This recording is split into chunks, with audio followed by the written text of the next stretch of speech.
नमस्कार दोस्तों, कहानियों की श्रृंखला में आज सुनेंगे मालती जोशी जी की कहानी कोऊ न जानन हार।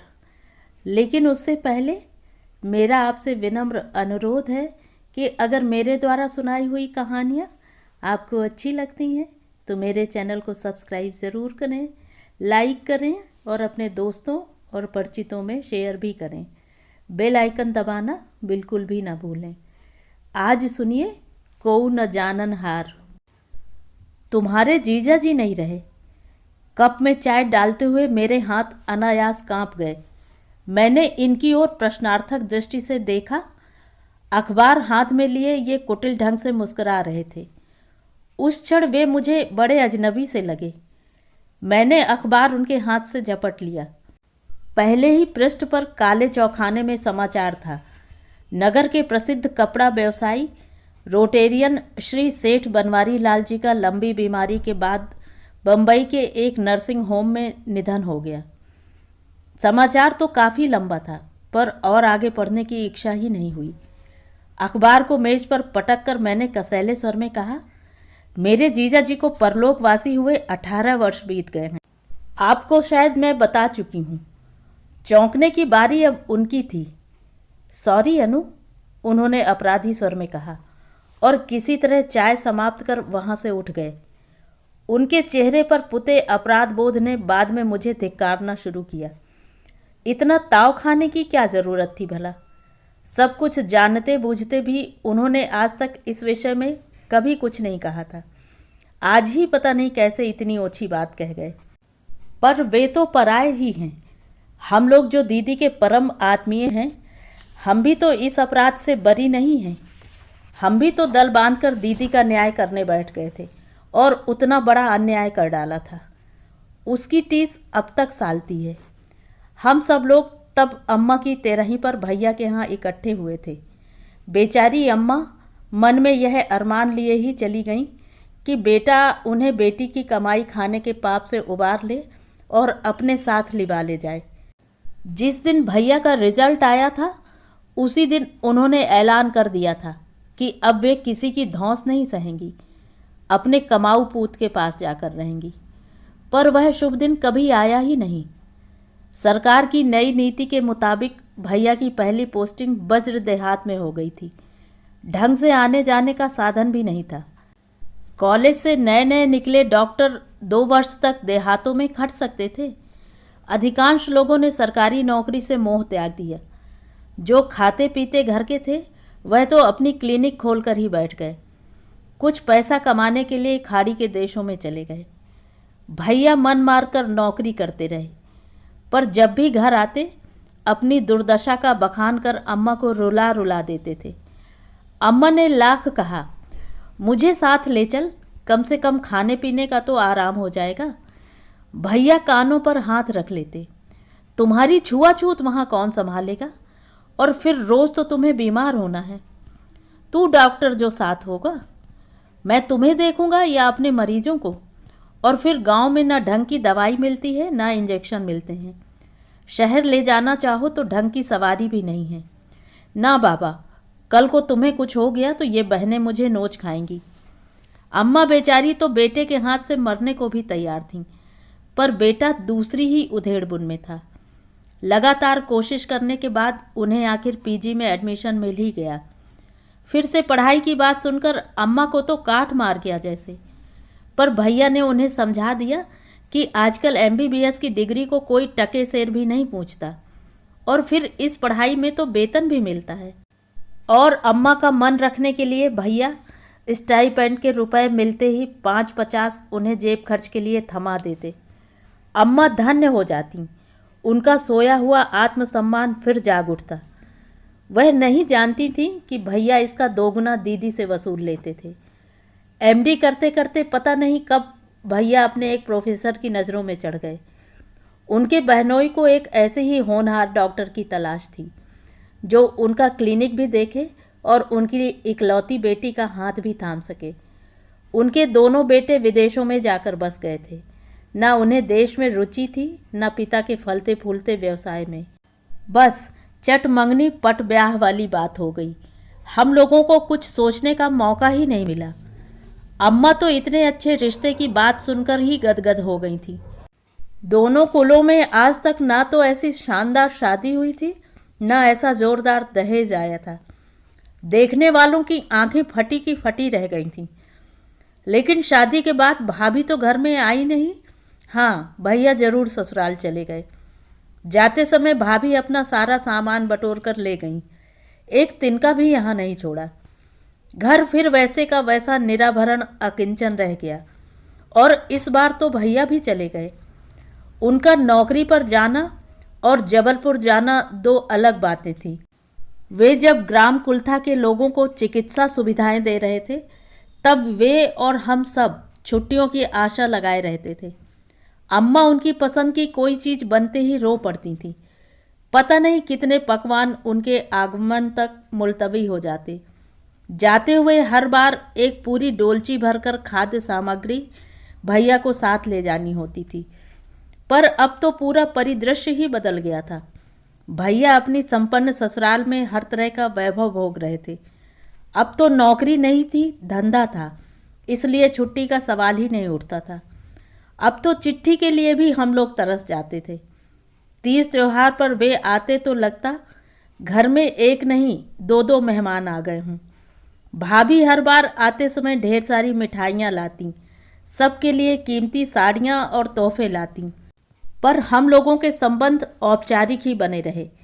उनमें स्नेह की स्निग्धता आ ही नहीं सकी। भैया अम्मा के लिए दवाइयों का बक्सा ही ले आते, पर अम्मा की दुखी आत्मा बेटे के स्नेहिल स्पर्श के लिए तरस कर रह जाती। 2-4 दिन धूमधाम मचाकर वे लोग चले जाते और घर पहले से अधिक सूना हो जाता। भैया की शादी के बाद अम्मा ने बड़े बड़े सपने संजोए थे, पर हाथ कुछ नहीं आया। हर बार बेटे को विदा करते समय मन महसूस कर रह जाती वे। बुढ़ापा बेटे की छांव में कट जाता तो अच्छा था, पर समधियाने में जाकर कैसे रहें। सामने तो कुछ कहने की हिम्मत नहीं पड़ती थी, मौका भी नहीं मिलता था।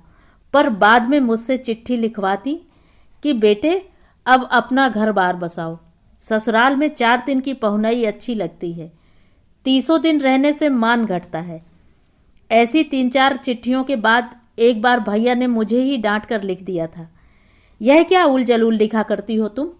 जानती नहीं यहाँ सब लोग पढ़ते हैं, कम से कम मुक्ता तो पढ़ती ही है। और अलग घर बसाना क्या इतना सरल है? 1800 तो किराए के लिए चाहिए। तुम्हारी भाभी को लेकर किसी दड़बे में तो नहीं रह सकता। ज़रा पैर जमने तो दो मेरे। और पैर जमाने के लिए उन्हें 4-5 साल लग गए। इस बीच टिंकू और पिंकी भी आ गए। फिर उन लोगों का आना और भी कम होता चला गया, क्योंकि छोटे छोटे बच्चों को लेकर इतनी दूर का सफ़र भाभी के लिए मुश्किल था। जिन दिनों भैया अपने नए बंगले में शिफ्ट हुए, उन्हीं दिनों यह तनु दीदी का कांड हो गया। पूरे 1 महीने तक सारा घर परेशान रहा। सबकी भूख प्यास गायब हो गई थी। उनकी शादी के बाद ही सबने राहत की सांस ली। छुट्टी के बाद वापस लौटते हुए भैया ने साफ कह दिया, अम्मा अब तुम अनु को निपटा कर मेरे पास आना। दीदी तो दिन भर घर में रहती नहीं, तुम भी नहीं रहोगी तो, और फिर यहाँ रहकर तुम ठीक से घर बार भी देख सकोगी। वहाँ तो मुझे समय नहीं मिलेगा। मतलब यह कि वे अम्मा को ले जाने के लिए तैयार थे, पर अनु भी साथ जाए ये गवारा नहीं था। कुछ तो अम्मा तनु दीदी के कांड से बौखलाई हुई थी, कुछ उन्हें बेटे के पास जाने की भी उतावली थी। उन्होंने मेरी शादी की ऐसी जल्दी मचाई कि बीए भी नहीं करने दिया। 10-5 लोगों से कह सुनकर मेरा ब्याह पक्का कर ही डाला। विदा वाले दिन मैंने आंखों में आंसू भरकर भाभी से कहा था, अम्मा को अपने साथ ले जाना भाभी, यहाँ वह बहुत अकेली पड़ जाएंगी। दीदी से उनकी एक पल को भी नहीं बनती। ले जाएंगे भाई, भाभी ने मेरे गाल थपथपा कर कहा था। आखिर हम ही तो ले जाएंगे, दूसरा कौन बैठा है। उनके स्वर में इकलौती पुत्रवधू होने की बेजारी साफ झलक रही थी। पर अम्मा का जाना टलता ही रहा और फिर एक दिन अचानक उन्होंने खाट पकड़ ली। उन्हें लकवा मार गया था। भैया भाभी दौड़े दौड़े आए। उन्होंने रुपयों की बरसात करके डॉक्टरों की एक पूरी फौज जुटाई। दिन भर के लिए नर्स का भी इंतजाम कर दिया और लौट गए। जाते जाते अम्मा को आश्वस्त कर गए कि सफ़र के लायक होते ही मैं तुम्हें ले जाऊंगा। पर इतने बड़े आश्वासन के बावजूद भी अम्मा का चेहरा वैसा ही भावहीन बना रहा। ना तो वे रोईं और ना मुस्कुराईं। इस कड़वे सत्य को जैसे उन्होंने पचा लिया था कि बेटे के घर में अब उनके लिए स्थान नहीं है। उन 2 सालों में 3-4 बार उनके पास रह आई थी। उनका निस्सहाय लाचार व्यक्तित्व देखकर रोना आता था, पर अम्मा एकदम शांत हो गई थी। न रोना, न बिसूरना, न शिकायत, न उलाहना। नियति से जैसे उन्होंने समझौता कर लिया था। बेटे बहू ने जीते जी अम्मा को सुख नहीं दिया, पर उनकी मृत्यु को जरूर संवार दिया। ऐसी शान से अर्थी उठी कि देखने वाले दंग रह गए। पाई पाई दांत से पकड़ने वाली अम्मा पर सैकड़ों के सिक्के लुटाए गए। 50 किलो तो फूल आए थे। पुरानी सी शॉल और बची खुची ऊन के स्वेटर में ठिठुरने वाली अम्मा को कश्मीरी दुशाला उड़ाकर विदा किया गया था। वहाँ से लौटने के बाद चंदन की लकड़ी और शुद्ध घी का हिसाब भी किसी ने बताया था। सभी अद्भुत था। उस रात आंसू पोंछते हुए भाभी बोली, बेचारी अम्मा जी अपनी जिम्मेदारियों से, अपनी बीमारियों से खुद ही जूझती रहीं, चाह कर भी हमारे पास नहीं आ सकी। अब कम से कम उनका श्राद्ध तो बेटे के घर होने दो, हम लोगों को इतनी सेवा का मौका तो दो। नाते रिश्तेदार सुशीला बहू के वचन सुनकर गदगद हो गए थे। फिर बहस की गुंजाइश ही नहीं रही। तीसरे के बाद हम सब मैं लाओ लश्कर जबलपुर चले आए। तनु दीदी बड़ी दुष्ट हैं। बोली, भाभी का वहाँ छोटे से घर में उस पुरातन माहौल में दम घुट रहा होगा, तभी तो यह प्रेम उमड़ा है। खैर कुछ भी हो, भैया भाभी ने अंतिम संस्कारों में दिल खोलकर खर्च किया, कोई कोर कसर नहीं रहने दी। जिस बंगले ने अम्मा के दीनहीन व्यक्तित्व को सदा नकारा था, वहाँ अब उनका एक एनलार्ज चित्र बड़ी प्रतिष्ठा के साथ लगा हुआ था। 13 दिन तक वहाँ फोटो के सामने भजन होता रहा। रोज गरुड़ पुराण बाँचा गया। अम्मा तो कभी तीर्थ यात्रा पर जा नहीं सकी, पर उनका अस्थि कलश धूमधाम से संगम में विसर्जित हुआ। वे हमेशा अपनी झलगी खटिया पर जीर्ण शीर्ण बिस्तर में सोती रहीं, पर ब्राह्मणों को सेमल की रुई के गद्दे, तकिए और मखमल की रजाइयाँ दी गईं। एक ठो सनमाइका का पलंग भी बनवा देते। तनु दीदी ने चिढ़कर कहा था। मैंने ही तब बड़ी मुश्किल से उन्हें चुप कराया था। भाभी हमारे यहाँ हमेशा मेहमान बनकर ही आती रहीं। एक कप चाय भी बनाकर दे देती तो अम्मा जैसे धन्य हो जाती। पर इस समय पता नहीं उनमें कहाँ से उत्साह आ गया था। नौकरों की फौज साथ लेकर दौड़ दौड़ कर सब व्यवस्था कर रही थी। गहमा गहमी ऐसी थी जैसे कोई शादी का घर हो। श्राद्ध वाले दिन तो सचमुच उत्सव का सा वातावरण था। भाभी की माँ तो कहती भी जा रही थी, अरे ये तो खुशी का मौका है, बड़े बूढ़ों की मौत का कोई मातम थोड़े ही मनता है। फिर बहन जी तो अपने सारे फर्ज पूरे करके गई हैं। सब बाल बच्चे ठिकाने से लग गए। अब तो भरे दरबार में चले जाना ही अच्छा था। बेचारी अपने कष्टों से भी मुक्ति पा गई। भाई कोई कितनी ही सेवा करे, अपना कष्ट आप ही झेलना पड़ता है। उनका यह वेदांत सुन सुनकर हम लोगों के कान पक गए थे। उस माहौल में अम्मा के लिए आंसू बहाना भी मजाक लगता था। 13 वाले दिन सेठ जी भी पधारे थे। उन्होंने आयोजन में हाथ भी बटाया था, पर जिस अपनत्व का वे प्रदर्शन कर रहे थे उसका दशांश भी उन्हें नहीं मिला। उन्हें देखते ही भैया भाभी के मुंह फूल गए थे। उनका उखड़ा मूड देखकर नाते रिश्तेदारों में खुसुर फुसुर शुरू हो गई थी। सेठ जी शायद वापसी का रिजर्वेशन करवाकर ही आए थे। वे उसी रात बिलासपुर एक्सप्रेस से लौट गए। उन्हें छोड़ने कोई स्टेशन तो क्या जाता, भैया दरवाजे पर भी नहीं आए। सिर दर्द का बहाना करके लेटे रहे। भाभी पतिव्रता भारतीय नारी की तरह उनकी सेवा में लगी रहीं। गपशप के बहाने मैं और तनु दीदी भी उस कमरे में सिमट आए थे। दीदी ने मंगू को भेजकर साइकिल रिक्शा बुलवाया। उसमें सेठ जी को विदा करने के बाद वे दनादन सीढ़ियां चढ़कर आंधी की तरह कमरे में आईं और बोली, भैया यह क्या तमाशा है? क्या हुआ दीदी?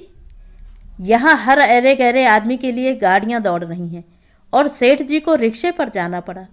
तुम्हारी तबीयत ठीक नहीं थी, तुम स्टेशन नहीं जा सकते थे ना सही, पर भेजने का प्रबंध तो कर सकते थे। वे गाड़ियों के मोहताज नहीं हैं, उनके दरवाजे पर दो दो इम्पाला खड़ी हैं, पर तुम्हारा भी तो कुछ फर्ज बनता था। कुछ अपनी कुछ उनकी इज्जत का तो ख्याल किया होता। दीदी, जो शख्स बिना बुलाए किसी के यहाँ पहुँच जाता है उसे इज्जत की अपेक्षा नहीं रखनी चाहिए। कोई तुम्हारे लड़के की शादी नहीं थी कि उन्हें बुलावे की ज़रूरत होती। वे तुम्हारा ऐश्वर्य देखने नहीं, अम्मा के प्रति अपनी श्रद्धा व्यक्त करने आए थे। इस घर से उनके कुछ संबंध हैं। यह तो उनका बड़प्पन है कि इतनी दूर आकर उन्होंने इसे निभाया। इस घर से उनके जैसे संबंध हैं, सब जानते हैं। यह तो अच्छा हुआ कि भाभी समझदारी से उठकर चली गईं, नहीं तो उनके सामने यह चर्चा बड़ी अटपटी लग रही थी। उनके जाते ही भैया ने भी जैसे राहत महसूस की। बोले, दीदी वैसे कहना तो नहीं चाहिए, आज तक कभी कहा भी नहीं, पर अब यह सब अच्छा नहीं लगता। उसे तो सबको देख देख कर आदत सी पड़ गई है। अब तो बोलने वाले भी थक कर चुप हो गए हैं, पर उनका यहाँ आना जरा अच्छा नहीं लगा। मैंने जानबूझकर उन्हें कोई कार्ड नहीं भेजा था, फिर भी वे चले आए। मेरे ससुराल वालों का तो ख्याल किया होता। मैं तो शर्म से जमीन में गड़ा जा रहा हूँ। दीदी हतबुद्धि होकर छोटे भाई का प्रवचन सुन रही थी। हर शब्द के साथ उनके चेहरे की रेखाएं तनती जा रही थीं। भैया के चुप होते ही कसैले स्वर में बोली, कपिल, पहली बार ससुराल किसकी कार में बैठकर गए थे, याद है? नई बहू को पहली बार किसके गेस्ट हाउस में ठहराया था? यह तो याद होगा। तब तुम्हें शर्म क्यों नहीं आई? इतने ही शर्मदार थे तो पीएमटी की परीक्षा में बार बार क्यों बैठते रहे? कहीं क्लर्क क्यों नहीं बन गए? डॉक्टरी पढ़ना क्या ऐसा जरूरी था? और लगी लगाई नौकरी छोड़कर दोबारा कॉलेज ज्वाइन करते हुए भी तुम्हें शर्म नहीं आई थी? अब किस बात पर आ रही है? मेरी मजबूरी को समझने की कोशिश करो दीदी। अब तक मैंने कभी कुछ कहा है? नहीं कहा है तो कोई एहसान नहीं किया भैया। सब कुछ देख सुनकर भी तुम और तुम्हारी अम्मा आंखों पर पट्टी क्यों बांधे रहीं? तुम्हें हर कीमत पर डॉक्टर बनना था, लड़कियों को अच्छे घरों में ब्याहना था। इसके लिए पैसा कहाँ से आएगा, कैसे आएगा, इसकी तुम लोगों को कोई चिंता नहीं थी। आज तुम्हारे सब काम पूरे हो गए हैं, तुमने अपने पैर जमा लिए हैं, बहनों से भी फारिग हो चुके हो और अब तो अम्मा को भी फूंक आए हो। अब आराम से बैठकर बड़ी बहन को ऊंच नीच समझा सकते हो, उस पर शर्म कर सकते हो जिसने तुम्हारे लिए अपना सर्वस्व त्याग दिया। भैया का चेहरा इतना सा निकल आया। तनु को शायद दया आ गई। बोली, भैया को गलत मत समझो दीदी, उन्हें हमें सबको आप पर नाज है। आपके त्याग और तपस्या को तो हम कभी भुला ही नहीं सकते, पर अपने ससुराल वालों का तो ख्याल करना पड़ता है ना। उनके मुंह तो हम बंद नहीं कर सकते। अरे वाह, सूप बोला तो बोला, अब छलनी भी बोलने लगी। क्या कहते हैं तुम्हारे ससुराल वाले? तुम्हारे मुछंदर ससुर ने जब 30,000 के लिए मुंह फाड़ा था तब नहीं सोचा कि ये बिना बाप के बच्चे हैं, इतना पैसा कहाँ से देंगे? और तुम्हारा यह गोबर गणेश सतीश, प्रेम करते समय तो होश नहीं था, शादी की बात उठते ही लल्लू जी माँ के आंचल तले छुप गए, बाप के आज्ञाकारी पुत्र बन गए। तनु, याद रखो कि यदि उस समय मैंने भी हाथ खींच लिया होता तो तुम्हारी मुनमुन आज किसी अनाथालय में होती, या क्या पता उसे पैदा ही नहीं होने दिया जाता। तुम्हारी अम्मा ने अपने बच्चे पालने के लिए मेरे अजन्मे बच्चे को मरवा डाला था, पर मैंने ऐसा नहीं होने दिया। तुम्हारी अम्मा ने, ये बार बार तुम्हारी अम्मा क्यों कह रही हो दीदी? क्या वह तुम्हारी माँ नहीं थी? नहीं, मेरी माँ तो बाबूजी के साथ ही विदा हो गई। अब घर में जो थी वह तुम्हारी माँ थी, एक स्वार्थी, झगड़ालू, मोहफट, खूसट बुढ़िया थी जिसने मेरा जीवन नर्क बना दिया था। तुमने तो उनका श्राद्ध आज किया है, मैं तो उसका तर्पण बरसों पहले कर चुकी हूँ। अम्मा के भव्य श्राद्ध का यह कैसा समापन था? शादी के 4 साल बाद भी अपने परिवेश से जुड़े रहने की पता नहीं मेरी कैसी जिद थी कि अपने शहर का एक अखबार मैं ज़रूर मंगाती थी। अम्मा की मृत्यु के बाद घर छूट गया था, पर शहर से अब भी मोह था। परिचित गली मोहल्लों के नाम, लोगों के नाम मुझे बरबस अतीत में खींच ले जाते। घर में और किसी को उस पेपर से लगाव नहीं था, हर महीने बिल आने पर इस विषय पर एक परिचर्चा हो जाती थी, पर फिर भी ये मेरा इतना सा अनुरोध रखे हुए थे। और वही अखबार आज सुबह सुबह मेरी शांत गृहस्थी में लहरें उठा गया। सारा दिन ये अनमने बने रहे। दोपहर को काम का बहाना बनाकर लंच पर भी नहीं आए। शाम के नाश्ते के बाद तुरंत कपड़े पहनते हुए बोले, ज़रा सिटी तक जा रहा हूँ, बुआ जी के यहाँ भी होता आऊँगा। नाश्ता बहुत हैवी हो गया है, खाने पर इंतज़ार मत करना। मैं कहना चाह रही थी कि आप क्यों घर से भागे भागे फिर रहे हैं? आपने क्या किया है? क्या मैंने आपसे कुछ कहा है? पर ऐसी बातें कहने सुनने का भी एक समय होता है। मैंने भी इस संधि प्रस्ताव को रात तक के लिए मुलतवी कर दिया, पर जैसे ही इन्होंने स्कूटर बाहर निकाला और उस पर बड़ी अदा के साथ सवार हुए, मेरा मन फिर फुफकार उठा। अपनी शादी की वह शर्मनाक घटना याद आ गई। मेहमानों से खचाखच भरा सजा संवरा शामियाना बारात की आतुरता से प्रतीक्षा कर रहा था, पर 9 बजे के बाद भी उन लोगों का कोई अता पता नहीं था। आतुरता धीरे धीरे आशंका में बदलने लगी, क्योंकि जनवासे से जो भी लौटता यही कहता कि वहाँ तो सब आराम से पसरे हुए हैं, बारात चढ़ने के कोई लक्षण नजर नहीं आ रहे। आखिर 9:30 बजे संदेश मिला कि पहले स्कूटर की बात हो जाए तभी जयमाल होगी। हम सब तो स्तब्ध रह गए। रिश्ता तय करते समय ऐसी कोई बात नहीं हुई थी, पर इस तर्क पर कोई कान ही नहीं दे रहा था। बाराती तो क्या, घराती भी कह रहे थे कि इंजीनियर दूल्हे को स्कूटर तो मिलना ही चाहिए, इसमें पहले से क्या तय करना है। इतनी समझ तो सबको होती है, खासकर तब जबकि वे लोग हार्ड कैश भी नहीं ले रहे हैं। मेरी मौसी, चाची, बुआ वगैरह सब फुसफुसा रही थी कि इतनी ऊंची छलांग लगाने की क्या ज़रूरत थी, घर वर तो हैसियत से ही देखना चाहिए। इस मौके पर अम्मा ने वही किया जिसकी उनसे अपेक्षा थी। वे दहाड़ मार कर रो पड़ी। हाय, आज बिटिया के बाप जिंदा होते तो यह फजीहत क्यों होती। भैया एकदम चिढ़ गए, बोले, अम्मा ये ताना किसे दे रही हो तुम? क्या कसर छोड़ी है हमने? तुमने तो बहू को मंगलसूत्र के अलावा एक छल्ला भी नहीं पहनाया, पर उसने अपना 5-5 तोला सोना दोनों लड़कियों को दिया है।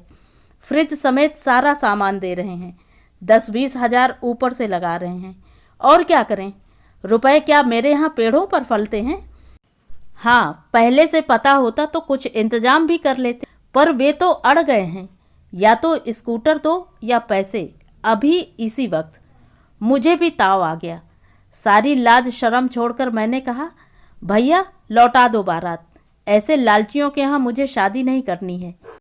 तुम उनकी फरमाइशें कहाँ तक पूरी करोगे?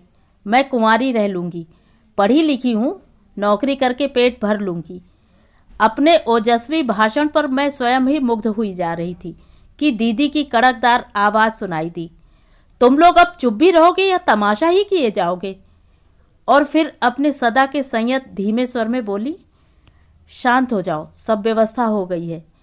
व्यवस्था क्या हुई है यह तो मैं उस समय नहीं जान सकी, पर व्यवस्था किसने की है यह अंदाज़ा मुझे था, इसीलिए मैं निश्चिंत हो गई थी। हम लोगों का एक ही आधार स्तंभ था, सेठ जी। हर प्रकार के संकट में उनका ही सहारा था। उस दिन भी उन्होंने ही हमारी प्रतिष्ठा बचाई थी। उतनी रात को एक दोस्त का शोरूम खुलवाकर वे नई गाड़ी उठा लाए थे और वर पक्ष के मुंह पर दे मारी थी। सेठ जी का सौम्य, शांत, सुदर्शन, वैभव और विद्वता से दमकता व्यक्तित्व याद आते ही मन कैसा हो उठा। हाय, ये सेठ जी हैं? भाभी ने जब पहली बार उन्हें देखा था तो चीहों उठी थी। मैं तो समझी कि कोई पगड़धारी, मुच्छड़, बड़ी तोंद वाले आसामी होंगे। ये तो वकील या प्रोफेसर लगते हैं। किसी कोने से सेठ नजर नहीं आते। हम लोगों को भी तब पहली बार एहसास हुआ कि उनका व्यक्तित्व नाम के जरा भी अनुरूप नहीं है। पैतृक व्यवसाय संभाले हुए थे, इसीलिए वे सेठ जी थे। वैसे एमए इंग्लिश की डिग्री उनके पास थी। यही नहीं, वे कला मर्मज्ञ और संगीत प्रेमी भी थे। उनके पास दुर्लभ रिकॉर्ड्स का संकलन था और उनकी लाइब्रेरी चर्चा का विषय थी। उनकी गृहस्थी अनमेल विवाह का एक उत्कृष्ट उदाहरण थी। पत्नी साधारण रूप रंग वाली स्कूली शिक्षा प्राप्त गृहिणी थी, पर वह अपने साथ अपार संपत्ति लाई थीं। परिवार की डगमगाती नाव को उन्होंने ही सहारा दिया था। साथ में एक एक करके 4 कुलदीपक भी दिए थे, इसीलिए बड़ी ठसक से रहती थीं। बड़ी सेठानी जी अक्सर मंदिर आते जाते अम्मा के पास थोड़ी देर बैठ लेती थीं। तब वे बहू के उद्दंड स्वभाव की, बेटे की अपार सहनशीलता की गाथा सुनाकर मन हल्का कर लेती थीं। घर के इसी वातावरण ने सेठ जी को गंभीर बना दिया था। बहुत छोटी उम्र में परिवार का, व्यवसाय का बोझ कंधे पर आ पड़ा था, इसीलिए वे असमय प्रौढ़ भी हो गए थे। वैसे उम्र उनकी बहुत ज़्यादा नहीं थी। उनका बड़ा बेटा मुश्किल से मेरे बराबर रहा होगा, पर नियति के थपेड़ों ने उन्हें बौना नहीं किया था, बल्कि उनके व्यक्तित्व को एक गरिमा प्रदान की थी। मैं तो उन्हें बचपन से देखती आ रही थी। हमारे तो मकान मालिक ही थे, पर जब भी देखा मन में एक श्रद्धा ही उपजी थी। उनकी सदा शयता के विषय में बहुत कुछ सुन रखा था, पर उसे जानने का अवसर दीदी की शादी में ही मिला। निमंत्रण पत्र छपकर आते ही बाबूजी सबसे पहले कोठी पर ही गए थे। इतना अच्छा दामाद पाने के लिए बधाई देते हुए सेठ जी ने कहा, पंडित जी, मेरे लायक जो भी सेवा हो अवश्य बतलाइएगा। संकोच करने की ज़रूरत नहीं है। आप बड़े ज़रूर हैं, पर लड़की की शादी का अभी आपको अनुभव नहीं है। मैं 5-5 बहनों को ब्याह चुका हूँ। बारातियों का ऊँट किस करवट बैठेगा इसे भगवान भी नहीं जानते। सिर्फ कहकर ही वे चुप नहीं हुए। जनवासे के लिए उन्होंने अपना गेस्ट हाउस खोल दिया, खुद अपनी देख रेख में उसकी साफ सफाई करवाई। तब से तो जैसे परंपरा सी बन गई। किराएदारों के यहाँ जब भी शादी ब्याह होता, गेस्ट हाउस बारात के लिए रिजर्व हो जाता। भैया की शादी में तो दुल्हन को भी वहीं ठहराया गया था। हम लोगों का घर छोटा था और मेहमानों से ठसाठस भरा हुआ था, इसलिए परछन के बाद भाभी को सीधे वहीं ले गए थे।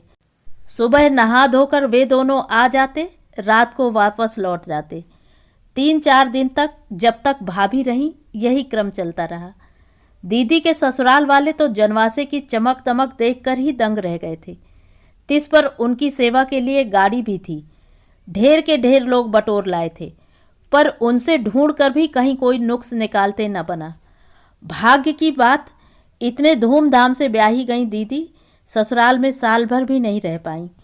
2 दिन की नामालूम सी बीमारी में जीजा जी अचानक चल बसे और सूनी मांग लिए दीदी पुराने घर में लौट आईं। साथ में था 2 महीने का गर्भस्थ शिशु और ससुराल की ढेर सारी लांछनाएं। हम लोगों पर तो जैसे पहाड़ टूट पड़ा। अम्मा रो रो कर पागल हो गईं और बाबूजी एकदम टूट से गए। कितने चाव से उन्होंने अपनी लाडली बिटिया का ब्याह किया था। अपनी हैसियत से कुछ ज़्यादा ही खर्च कर गए थे। उस कर्ज से अभी उबर भी ना पाए थे कि यह वज्रपात हो गया। दुख तो अपनी जगह था ही, बेटी का पूरा जीवन एक प्रश्न चिन्ह बनकर उनके सामने खड़ा हो गया। शादी में जितने आए थे उससे कुछ ज़्यादा ही रिश्तेदार इस बार इकट्ठे हो गए थे। सबके मन में एक प्रश्न था, अब मनु का क्या होगा। इसी समस्या को सुलझाने के लिए परिजनों की एक पंचायत सी जुड़ी। यह तो सबने एक मत से स्वीकार कर लिया कि मनु की दूसरी शादी करनी है। अभी बेचारी की उम्र ही क्या है। जाति में ना मिला तो अंतरजातीय वर खोज लेंगे। आजकल तो ये आम बात हो गई है। समस्या अगर थी तो बच्चे की। विधवा विवाह तो अब प्रचलित हो गए हैं, पर समाज अभी इतना प्रबुद्ध नहीं हुआ कि उसकी संतान को भी स्वीकार कर ले। फिर इस अनचाहे बच्चे की जिम्मेदारी कौन लेगा। ससुराल वाले तो बात पूछेंगे नहीं। यहाँ जो हैं वे ही बड़ी मुश्किल से पल रहे हैं। तब इस अजन्मे मेहमान से मुक्ति पाना ही श्रेयस्कर होगा। इस आकस्मिक आघात से दीदी एकदम पत्थर हो गई थीं। अम्मा दिन रात रोया करती, पर दीदी की आंख से एक आंसू नहीं टपकता। वे चुपचाप एक कोने में बैठी शून्य में ताकती रहती। उनके गर्भ में पलने वाला वह जीव उन्हें बेहद परेशान किए हुए था। एक बूंद पानी भी नहीं पीने दे रहा था, पर वही शायद उनका सबसे बड़ा संबल था। उसकी आहट के सहारे ही वह इतना बड़ा दुख चुपचाप झेल गई थी। अपने इसी लाडले के निर्वासन की भनक कान में पड़ते ही वे चीत्कार कर उठीं। उन्होंने अम्मा बाबूजी के पैर पकड़ लिए। वे जिस तरह अपने अजन्मे शिशु के जीवन दान के लिए रो रही थीं, गिड़गिड़ा रही थीं, उसे देख सुनकर सबके दिल दहल गए। बड़ी मुश्किल से उन्हें चुप कराया जा सका। फिर मामा, मामी, मौसी, बुआ, चाचा, ताऊ सभी उन्हें घेर कर बैठ गए और एक एक कर समझाने लगे। देखो मनु, यह समय भावनाओं में बहने का नहीं है। जाने वाला तो चला गया, पर तुम्हारा अपना पूरा जीवन तुम्हारे सामने है। आज जिसे तुम अपनी जिंदगी का सहारा समझ रही हो, कल को वही तुम्हारे पैरों की बेड़ी बन जाएगा। और यह तो सोचो कि उसे लेकर रहोगी कहाँ। ससुराल वाले तो नाता तोड़ ही चुके हैं। अम्मा बाबूजी क्या जिंदगी भर बने रहेंगे? उसके बाद क्या भाई की गृहस्थी में फालतू सामान की तरह पड़ी रहोगी? तुम रहना भी चाहो तो क्या कोई तुम्हें चैन से रहने देगा? भाई तुम्हारा अपना है, पर भाभी तो पराए घर से आएगी, वह तुम्हें झेल लेगी। अगर बच्चा तुम्हारी गोद में आ ही जाता तो उसे छीनने का किसी को हक नहीं था। पर अब यही समझ लो कि भगवान ने हमें एक मौका दिया है। हो सकता है कल को कोई समझदार लड़का तुम्हारा हाथ थामना चाहे। उस समय यह मोह, यह जिद तुम्हें बहुत महंगी पड़ेगी। निर्णय खुद ही लेना है, पर जल्दी। तुम्हारी अपनी जिंदगी है, जैसी चाहो मोड़ लो। हम सब तो केवल सलाह दे सकते हैं, बस। पता नहीं मन पर कितना बड़ा पत्थर रखकर दीदी ने सबकी मर्जी के सामने घुटने टेक दिए। होनी की भयावहता का शायद उन्हें पहली बार एहसास हुआ था। अस्पताल से जब लौटी तो दीदी तन से ही नहीं, मन से भी रीत गई थीं, चलती फिरती प्रेत हों जैसे। घर भर में मैं ही सबसे छोटी थी और उनकी लाडली भी। दुख की घड़ियों में वे मुझसे ही कुछ बोल बतिया लेती थीं। मेरे कहने से 2-4 दाने मुंह में डाल लेती थीं, पर इस हादसे के बाद तो वे मुझसे भी कट गईं। उदासी की एक मोटी सी चादर में उन्होंने जैसे अपने आप को कैद कर लिया। वे तो अपने दुख में घुल ही रही थीं। अम्मा बाबूजी भी उन्हें देख देख कर छींचने लगे। जाहिर था कि यह स्थिति अधिक दिन तक चल नहीं सकती थी। दीदी के खालीपन को किसी तरह भरना ही था, इसलिए नौकरी के लिए दौड़ धूप शुरू हो गई। बीए पास थी, काम तो कहीं ना कहीं लग ही जाता, पर सबने सुझाया कि जब करनी ही है तो जीजा जी के ऑफिस में क्यों नहीं। वहाँ चयन में प्राथमिकता तो मिलेगी ही, नौकरी भी पक्की हो जाएगी। इसके साथ ही जीजा जी के इंश्योरेंस, प्रोविडेंट फंड और पेंशन आदि की कार्रवाई शुरू हो गई। ये सारे काम बहुत जानलेवा थे। भैया अभी छोटे थे और बाबूजी तो एकदम पस्त हो चुके थे। सारी भाग दौड़ का जिम्मा सेठ जी ने अपने ऊपर ले लिया। उनके 2-4 वकील लगे ही रहते थे। वे इस समय बड़े काम आए। बाबूजी दफ्तर दफ्तर भटकने की जहमत से बच गए। बीमे की पॉलिसी पर जीजा जी की माँ का नॉमिनेशन था। उसे बदलने का बेचारों को मौका ही नहीं मिला था। उसके लिए भी कोर्ट कचहरी करनी थी। इन सब के लिए बाबूजी के पास न रुपया था न हिम्मत। नौकरी के साथ ही दीदी के जीवन का एक अनचिन्हा, अनसोचा और अनचाहा पर्व प्रारंभ हुआ। उस दिन से ही घर में ऐसी गहमा गहमी थी जैसे कोई बच्चा पहली बार स्कूल जा रहा हो। अरसे बाद घर में कड़ाही चढ़ी थी और अम्मा ने देशी घी में पूड़ियाँ उतारी थी। बाबूजी नया लंच बॉक्स ले आए थे। रंगीन फोल्डिंग छाता पड़ोस की चाची दे गई थी। तनु ने दीदी का बड़ा सा जूड़ा बना दिया था। अम्मा ने बॉम्बे डाइंग की एक प्यारी सी साड़ी पहनने के लिए निकाल दी थी। सामने वाली शुक्लाइन आकर कह गई थी, मनु, काली ही सही, बिंदी ज़रूर लगा लेना। बेकार किसी की सहानुभूति बटोरने की ज़रूरत नहीं। और फिर हर सामने वाला व्यक्ति दूध का धुला नहीं होता। ऐसे में बिंदी रक्षा कवच का काम करती है। दीदी बिना किसी प्रतिवाद के सबकी सुन रही थी, सबके मन की कर रही थी। वे इन दिनों यंत्र चालित गुड़िया सी बन गई थीं। जहाँ साथ चलने को कहा जाता चल देती, जिस कागज पर हस्ताक्षर करवाए जाते कर देती, जो दिया जाता पहन लेती, जो सामने आ जाता खा लेती। उनकी अपनी कोई इच्छा अनिच्छा, पसंद नापसंद नहीं रह गई थी। उनके जीवन का यह महाशून्य नौकरी की आपाधापी में शायद थोड़ा भर जाएगा, यही सोचकर सबने इस नौकरी के लिए पहल की थी। बाबूजी वातावरण को सहज बनाने का बार बार प्रयास कर रहे थे। अम्मा से कह रहे थे, अरे आजकल लड़कियों की नौकरी कोई अजूबा नहीं रह गई है। पहले तो दफ्तरों में इक्का दुक्का औरतें नजर आती थीं, अब तो आधी से ज़्यादा मेजें इन्हीं लोगों ने घेर रखी हैं। जमाना ही ऐसा आ गया है, एक की कमाई में गुजारा कहाँ होता है। वर्मा जी ने तो इसीलिए अपनी बेबी को बैंक में लगवा दिया है। कहते हैं कि लड़की वाले लड़की बाद में देखते हैं, पहले नौकरी की पूछते हैं। सभी को ज़रूरत हो ऐसा भी नहीं है, कुछ तो शौक में भी कर लेती हैं, तभी तो लड़के मारे मारे फिरते हैं। लेकिन लड़कियां भी क्या करें, इतना पढ़ा लिखा है, उसका कुछ उपयोग तो हो। बाबूजी का प्रवचन अम्मा के लिए कम, दीदी के लिए ज़्यादा होता था, ताकि वे जान लें कि उनके जीवन में कुछ असामान्य नहीं घट रहा है। वे तो बस प्रवाह की एक लहर बनने जा रही हैं। ठीक 10 बजे बाबूजी ने भैया को रिक्शा लेने भेजा। हंसकर बोले, पहले दिन तो रईसी झाड़ लें, फिर तो बस से ही जाना है। उनका यह परिहास भी इतना करुण था कि मुझे तो रुलाई छूट गई। पर दीदी चप्पल पहने दरवाजे के पास मूर्तिवत खड़ी रह गईं। रिक्शा आते ही जैसे वे चलने को हुई तो बाबूजी ने कहा, बेटे पहले दिन काम पर जा रही हो, ठाकुर जी के हाथ तो जोड़ लो। और हम सबको चकित करती दीदी एकदम तनकर खड़ी हो गई और नागिन की तरह फुफकार कर बोली, किस खुशी में? जल्दी में बाबूजी को कोई उत्तर ही न देते बना। उस परम पिता परमात्मा से जाकर क्या कहूँ?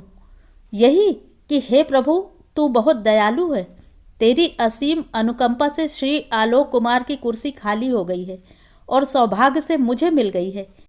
यही ना कि और कुछ भी करना पड़ेगा। बहुत देर बाद बाबूजी का बोल फूटा।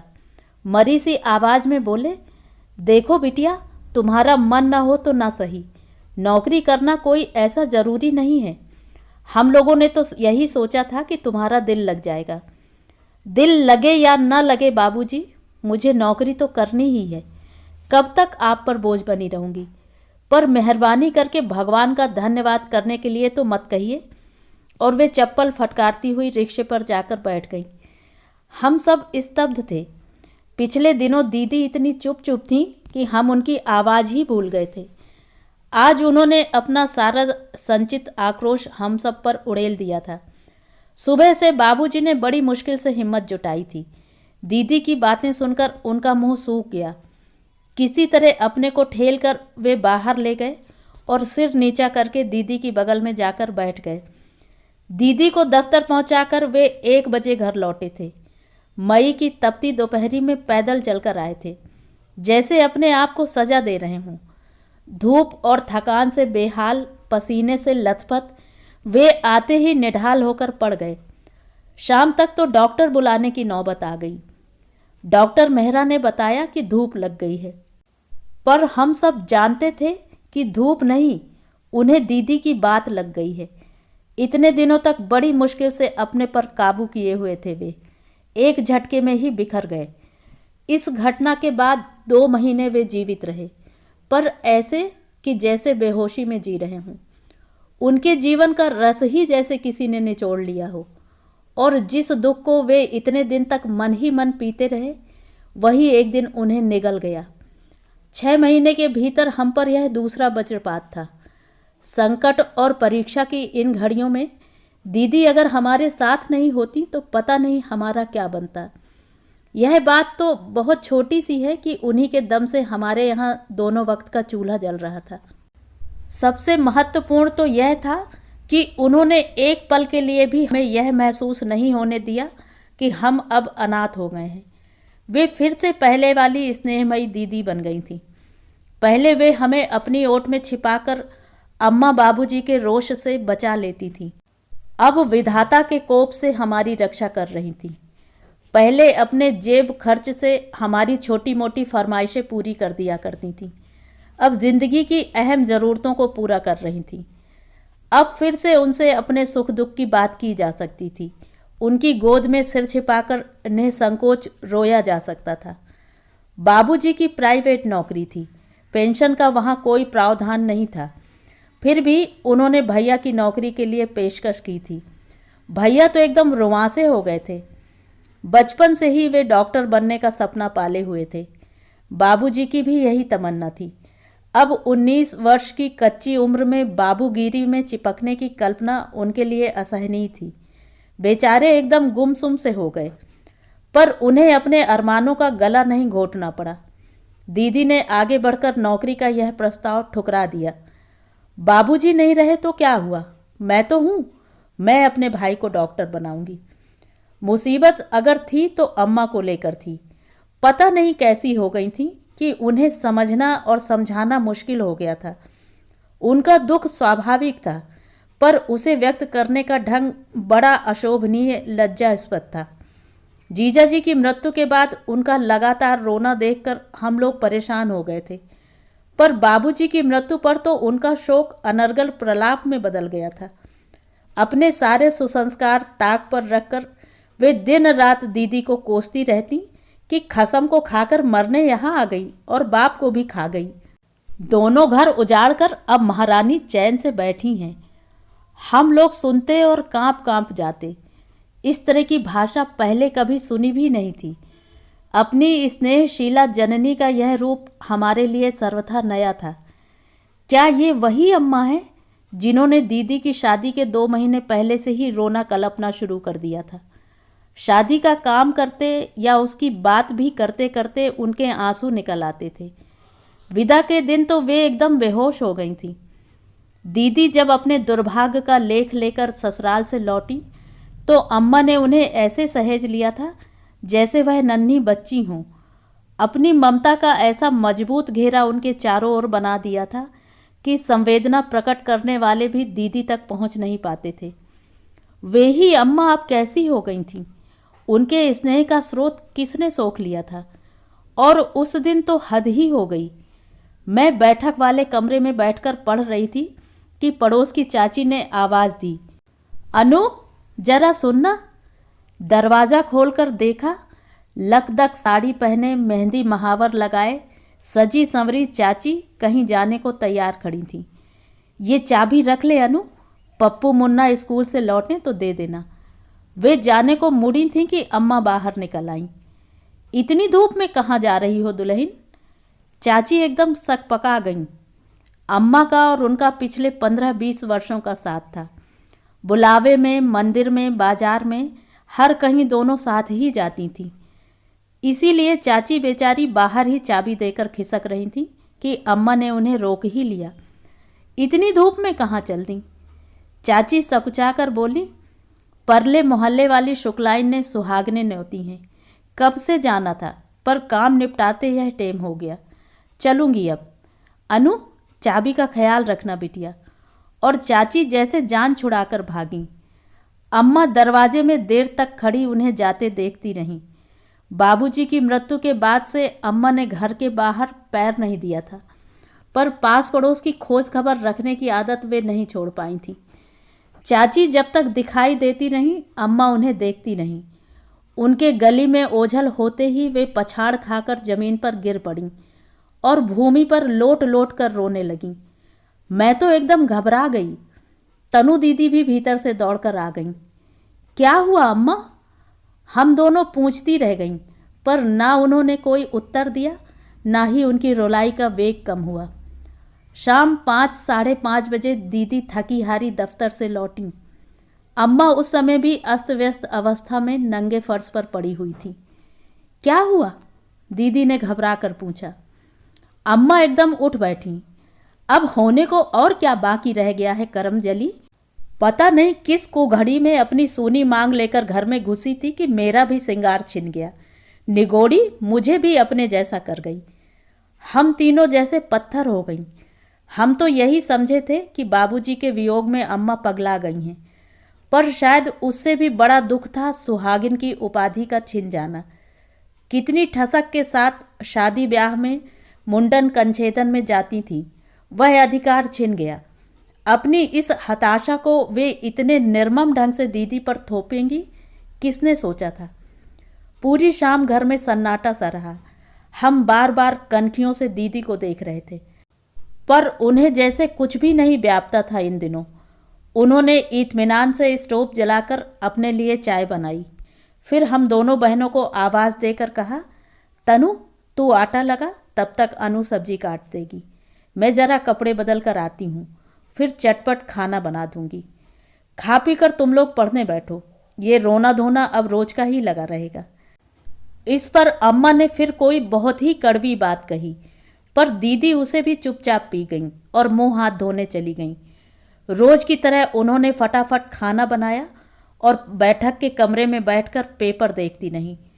8 बजे भैया कोचिंग क्लास से लौटे तो उन्होंने मुझे आदेश दिया, अनु फटाफट सबकी थालियां लगा लो, मैं आ रही हूँ। अम्मा खा रही हो तो उन्हें भी बुला लो। हमें मालूम था अम्मा नहीं खाएंगी, कोई उन्हें मनाने भी नहीं गया। सब चुपचाप अपने अपने आसन पर बैठ गए और वे बगल के कमरे में बैठी बड़बड़ाती रहीं। हम लोग चुपचाप कौर निगल रहे थे। एक अजीब सा मौन हमारे बीच तन गया था। जब आधे से अधिक खा चुके तो दीदी ने ही उस मनहूस चुप्पी को तोड़ते हुए आवाज़ दी, अम्मा हमें नहीं खाना, कह तो दिया। मैं खाने के लिए नहीं पूछ रही हूँ, रखा है, जब मर्जी हो खा लेना। मैं तो यह बतला रही थी कि आज दफ्तर में अशोक आया था। कौन अशोक?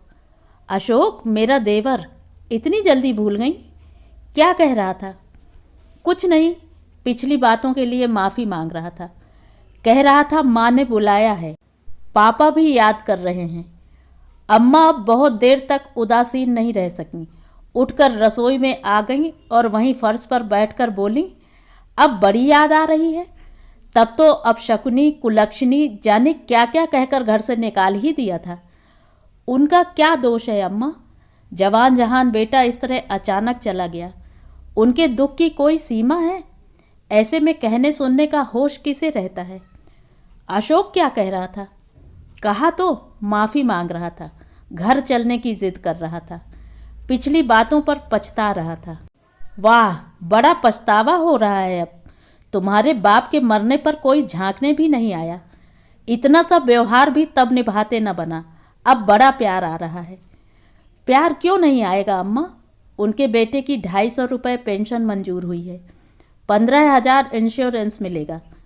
लोग बाग सब खबर रखते हैं और ठीक भी है, उनके बेटे की कमाई है, पहला हक उन्हीं का बनता है। सब लोग मन ही मन हिसाब लगाने लगे। 15,000 एक मुश्त, 250 रुपये पेंशन और दीदी की तनख्वाह। हमारी इसी उधेड़ बुन को बीच में रोककर भैया ने कहा, तुम्हारा पैसा है दीदी, जिसे चाहे दे दो, पर उन लोगों ने तुम्हारे साथ जो सलूक किया है उसे मत भूलना। मेरी याददाश्त बहुत अच्छी है कपिल, मैं किसी का भी व्यवहार नहीं भूली हूँ, इसीलिए आज तुम सबके सामने यह बात रख रही हूँ। मैंने तो सोचा था कि अपना जीवन बर्बाद हो गया, कोई बात नहीं, मैं बाबूजी की जगह ले लूँगी, उनके सपनों को आकार दूंगी, तुम्हें डॉक्टर बनाऊंगी, इन दोनों का ब्याह करूंगी। पर मेरे यहाँ रहने से अम्मा का कलेजा दिन रात जलता है। सोचती हूँ वहीं चली जाऊँ। ताने उलाहने तो दोनों जगह सुनना है, तब अपने घर में ही क्यों न रहूँ। हम सबका कौर हाथ में ही रह गया। दीदी चली जाएंगी, मतलब ये जो रूखा सूखा दोनों वक्त मिल रहा था उसके भी लाले पड़ जाएंगे। हम लोग अभी अपने ही सोच में डूबे थे कि अम्मा एकदम उठी और दीदी के गले से लिपटकर बिलख उठी, हाय मैं मर जाऊं, मेरी जबान में कीड़े पड़ जाएं। अपना राई सा दुख सहेजती रही, बिटिया का पहाड़ सा दुख आंखों की ओट हो गया। वे तो कौवों की तरह घात लगाए बैठे हैं, पर उन्हीं कसाईयों के यहाँ अपनी लाडली को मैं दोबारा नहीं भेजूंगी। अम्मा रोते रोते दीदी को पुचकार रही थीं, बलैया ले रही थीं। दीदी पत्थर की सी मूर्ति बनी बैठी रहीं। जैसे ही अम्मा की पकड़ थोड़ी ढीली हुई, वे उठकर बर्तन समेटने लगीं। एक प्रश्न मन में उमड़ा था, पर पूछने की हिम्मत नहीं हुई, क्योंकि उस क्षण दीदी एकदम पराई लग उठी थी। पर आज भी मन में वह प्रश्न वैसा ही अनुत्तरित है। क्या उस दिन अशोक सचमुच दफ्तर में आया था? उसके बाद तो सारा परिदृश्य ही बदल गया।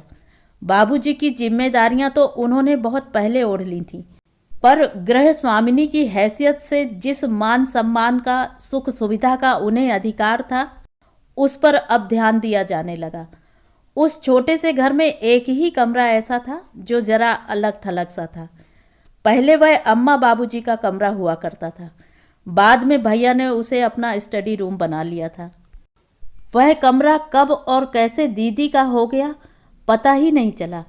वे एक धुरी बन गईं जिसके चारों ओर सारा घर घूमता था। उनके आराम का पूरा ध्यान रखा जाता। सुबह अब उनके उठते ही और शाम को दफ्तर से लौटते ही गर्मा गर्म चाय का कप उनका स्वागत करता। दोनों वक्त ताज़ा उनकी पसंद का खाना समय से तैयार मिलता।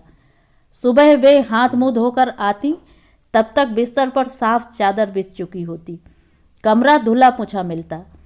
रात को सोने के लिए कमरे में जाती तो दिन वाली चादर के स्थान पर सफ़ेद चादर लगी मिलती। मसहरी भी कोई ना कोई तान ही देता। इनमें से किसी भी बात के लिए दीदी ने कभी आग्रह नहीं किया था। वे पहले की तरह सहज सामान्य बनी रहना चाहती थी, पर अम्मा को यह गवारा न था। कभी रसोई में हाथ बटाने जाती तो अम्मा प्यार से झिड़क देती, रहने दे, दिन भर वहाँ मगज खपाकर आई है, अब क्या आग तापेगी, चलकर आराम कर। ये दोनों जो ऊँट सी घूम रही हैं किस काम की हैं। इतवार को अगर दीदी अपनी साड़ियाँ धोने या प्रेस करने बैठ जाती तो अम्मा हम पर बरस पड़ती, खा खा कर मस्ता रही हो दोनों, यह नहीं होता कि उसकी धोती ही खींच दें, हाथ जैसे घिस जाएंगे। कभी दफ्तर से दीदी सब्जी लेकर लौटती दिखाई दे जाती तो अम्मा भैया को गली तक दौड़ा देती, बिटर बिटर देख रहे हो, पर यह नहीं होता कि आगे बढ़कर झोला ही थाम ले। यूं तो घर में बार बार घटते दुखद प्रसंगों ने हमारी हंसी छीन ली थी, हमें असमय गंभीर बना दिया था। आपस में लड़ना झगड़ना भी हम लोग भूल चुके थे। घर में हरदम एक मनहूस सन्नाटा छाया रहता। हंसने बोलने का अपना शौक हम संगी साथियों में ही पूरा कर लेते थे। फिर भी किसी छुट्टी के दिन सब लोग मिलकर बैठते तो एकाध ठहाका लग ही जाता था। रेडियो की आवाज़ एक आध बार ऊंची हो ही जाती थी। तब अम्मा झल्ला पड़ती, कैसे बेहया हो तुम लोग, जरा देर को चुप नहीं बैठा जाता। अभी बेचारी की जरा सी आंख लगी होगी, हफ्ते भर तो कमर सीधी करने का वक्त ही नहीं मिलता। कभी कभी दीदी भी हमारी मजलिस में शामिल हो जाती, पर अव्वल तो अम्मा उन्हें बैठने ही न देती, जबरन आराम करने भेज देती। वे जिद करके बैठ भी जाती तो हमारे मुंह पर ताले पड़ जाते। पता नहीं क्यों एक अदृश्य सा तनाव हमारे बीच फैल जाता। दीदी इसे ताड़ जाती और चुपचाप उठकर चली जाती। इन सब के लिए वे दोषी नहीं थीं, हमारे ही मन में कहीं खोट आ गया था। वे बाबूजी की तरह घर परिवार का भार उठाए हुए थीं, फिर भी एक बड़ा अंतर आ गया था। बाबूजी का घर में रोब दाब था, पर उन पर हमारी श्रद्धा भी थी, प्यार भी था। उनसे जो कुछ मिला उसे हमेशा अपना अधिकार समझा, पर दीदी से हमें जो मिल रहा था उसे हम उनका कृपा प्रसाद समझकर ले रहे थे। एक परायापन बीच में आ गया था। एक अव्यक्त सा डर भी मन में समा गया था कि वे जब चाहें हमें मझधार में छोड़कर जा सकती हैं। दीदी बहुत शीघ्र ही समझ गईं कि उनका एक तरह से पारिवारिक बहिष्कार किया जा रहा है। उन्होंने भी फिर हमसे जुड़ने की व्यर्थ की कोशिश नहीं की। अपने खालीपन को भरने के लिए उन्होंने सुबह टाइप और शाम को सितार की कक्षाओं में जाना शुरू कर दिया। टाइपिंग उनकी नौकरी के लिए ज़रूरी था और संगीत तो बीए में उनका विषय ही रहा था। दीदी की सितार शिक्षा की चर्चा सेठ जी तक पता नहीं कैसे पहुंच गई। एक दिन वे गाड़ी में आए और अपना सितार छोड़ गए। वे स्वयं कभी बजाया करते थे, अब तो व्यवसाय में इतने डूब गए थे कि महीनों हाथ नहीं लगाते थे। शो पीस की तरह वह साज उनके हॉल में सजा रहता था। उन्होंने दीदी को अपने संग्रह के चुनिंदा रिकॉर्ड सुनने का भी निमंत्रण दिया। अपना साज आ जाने के बाद तो दीदी को किसी तीसरे साथी की ज़रूरत ही नहीं रही। वे हम लोगों से पूरी तरह कट गईं। बस जब मन होता उसे लेकर बैठ जाती और करुण मधुर स्वरों से वातावरण को भर देती। बार बार प्रयत्न करने के बाद आखिर तीसरे साल भैया पीएमटी की परीक्षा में सफल हो गए। दुख यही था कि एडमिशन उन्हें रायपुर के कॉलेज में मिला था। ट्रांसफ़र के लिए थोड़ी दौड़ धूप की, पर बताया गया कि एक आध साल तो वहाँ निकालना ही होगा, बाद में कुछ किया जा सकता है। वैसे भी एडमिशन की खुशी खर्च के आंकड़े देखकर आधी रह गई थी। भैया के कपड़े, किताबें, कॉलेज की फीस, हॉस्टल का एडवांस, आने जाने का किराया और पराए शहर में 1500 बैंक में होना भी ज़रूरी था। यह सब व्यवस्था दीदी ने कैसे की कोई नहीं जानता। किसी ने पूछा भी नहीं, अम्मा ने भी नहीं। वे तो ऐसी उदासीन बनी रहीं जैसे किसी और की तैयारी हो रही हो। हाँ, रोने धोने में उन्होंने कोई कसर नहीं छोड़ी। 8 दिन पहले से घर में एक मातम सा छाया हुआ था। भैया के जाते ही घर 3 अलग अलग द्वीपों में बट गया। दीदी वैसे ही सबसे कट गई थी। अब मैं और तनु भी अम्मा की स्नेह परिधि से बाहर हो गईं। वे बेहद चिड़चिड़ी और गुस्सैल हो गई थीं। बस दिन भर भैया के लिए बिसूरती रहती और हम पर लानत भेजती रहती। बीच बीच में भैया आ जाते तो लगता तपते जेठ में थोड़ी सी बौछार हो गई हो। उन दिनों भैया फर्स्ट प्रोफेशनल देकर लंबी छुट्टी पर आए हुए थे। घर पर रौनक आ गई थी। अम्मा का मूड ठीक रहने लगा था। भैया की पढ़ाई कितनी खर्चीली है इसका अंदाज मुझे नहीं था, पर फिर भी लगता कि भैया यहीं रह जाएं तो कितना अच्छा हो। कम से कम घर का मनहूस वातावरण तो बदलेगा। उस दिन हम तीनों खाना खा रहे थे। अरसे बाद ये मौका आया कि अम्मा हमें गरम गरम फुलके उतार कर परोस रही थी। भैया घर में रहते तो अम्मा साक्षात अन्नपूर्णा बन जाती, दिन भर रसोई में घुसी रहती। जब भी मौका लगता मैं दीदी का हिस्सा चुपचाप निकाल कर रख लेती। नहीं तो अम्मा तो जैसे भूल ही चुकी थी कि उनकी और भी एक बेटी है जो उनके लिए दफ्तर में खट रही है। अम्मा मनुहार कर कर के भैया को कटहल के कोफ्ते और भरवा टिंडे परोस रही थी। साथ ही वर्मा जी की प्रतिभा के किस्से भी सुना रही थी। बाबूजी की मृत्यु के बाद उनका बाहर निकलना कम हो गया था, पर वे पास पड़ोस की पूरी खबर रखती थीं। जो भी बात हाथ लग जाती उसे रस ले लेकर सुनाती भी थी। उस समय उन्हें यह भान नहीं रहता था कि सामने कौन है। भैया मजबूरी में कुछ देर तो सुनते रहे, फिर एकाएक बोल पड़े, अम्मा, बाहर वालों का हाल तो राई रत्ती जानती हो, घर की भी कुछ खबर है? कैसी खबर? लोग कैसी कैसी बातें कर रहे हैं। कैसी बातें? यही दीदी की, सेठ जी की। लोगों की भली चलाई, जो मुंह में आया कह दिया। 1-2 बार किसी प्रोग्राम में साथ चली गई तो कौन सा गजब हो गया। लोग तो सब तिल का ताड़ बना देते हैं। भला वे तुम्हारे बाप की उम्र के? वे बाप की उम्र के नहीं हैं अम्मा, भैया ने एकदम तैश में आकर कहा। फिर दूसरे ही क्षण सामान्य होते हुए बोले, अगर हों भी तो कोई फर्क नहीं पड़ता, और लोग बाग यूं ही कुछ नहीं कहा करते। इतनी फुर्सत किसी के पास नहीं है। लोग जलते हैं, समझे? जलेंगे क्यों? इसलिए कि सब कुछ ठीक ठाक चल रहा है। हम लोग भूखों नहीं मर जाते। तुम्हारी पढ़ाई लिखाई छूट जाती तो सबको ठंडक पड़ जाती, पर ऐसा हुआ नहीं ना, इसीलिए सबको मिर्ची लग रही है। फिर भी अम्मा, देखो बेटा, तुम्हारे बाप मरे थे तो ये लोग कहाँ मुँह छिपा गए थे। इतना बड़ा खानदान है, पर किसी ने 5 पैसों को नहीं पूछा।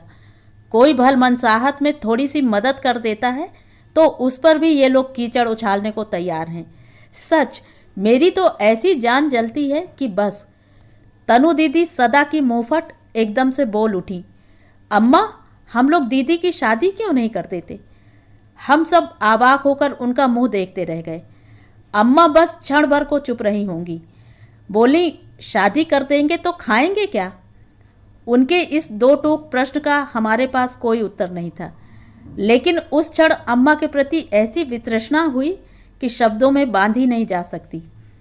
तनु दीदी भी कमर कसे बैठी थी। बोली, तो क्या हम अपने स्वार्थ के लिए दीदी का जीवन बर्बाद कर देंगे? अम्मा एकदम चिढ़ गईं। चुप रह मुँह जली, चबर चबर बोले जा रही है। और शादी क्या हमने की नहीं थी उसकी? सारा फंड फूंक डाला, तभी तो आज कंगले बने बैठे हैं। अब उसकी तकदीर में सुख नहीं था तो कोई क्या करे।